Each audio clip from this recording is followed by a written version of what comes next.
ప్రపంచంలో ఎవరైనా యుద్ధం గురించి మాట్లాడితే అది కేవలం మాటలతో సరిపోతుంది. కానీ భారతదేశం యుద్ధం మొదలు పెడితే దానికి ముగింపు కూడా ఎలా ఉంటుందో చేసి చూపిస్తోంది. మే 2025లో పాకిస్తాన్తో జరిగిన వైమానిక యుద్ధం తర్వాత ఒక స్విస్ సైనిక అధ్యయనం బయటపెట్టిన నిజాలు విని ప్రతి భారతీయుడి గుండె గర్వంతో ఉప్పొంగుతుంది. ఆపరేషన్ సింధూర్ పాకిస్తాన్ గడ్డపై ఉన్న ఉగ్రవాద స్థావరాలను నాశనం చేయడానికి భారత వైమానిక దళం IAF ఈ ఆపరేషన్ చేపట్టింది. ఒక స్విట్జర్లాండ్ ఆధారిత సైనిక థింక్ ట్యాంక్ దీనిపై ఒక లోతైన అధ్యయనం చేసి 47 పేజీల నివేదికను విడుదల చేసింది. ఆ నివేదికలోని ముఖ్యాంశం ఒక్కటే: ఈ యుద్ధంలో భారత వైమానిక దళం పాకిస్తాన్ పై సంపూర్ణ ఆధిపత్యాన్ని సాధించింది. మన IAF ఎంత బలంగా దెబ్బ కొట్టిందంటే కేవలం 4 రోజుల్లోనే పాకిస్తాన్ వైమానిక దాడులను ఎదుర్కొనే శక్తిని పూర్తిగా కోల్పోయింది. మన రఫేల్, మిరాజ్ యుద్ధ విమానాలు పాకిస్తాన్ గగన తలంలోకి చొచ్చుకుపోయి వాళ్ల ఉగ్రవాద శిబిరాలపై బాంబుల వర్షం కురిపించాయి.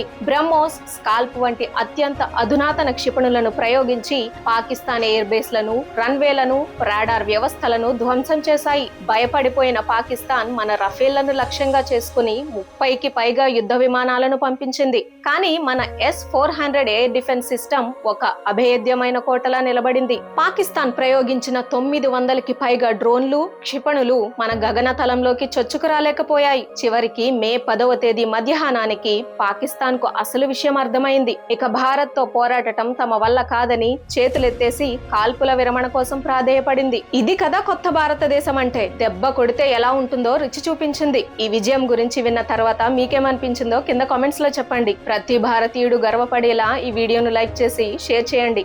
జై హింద్.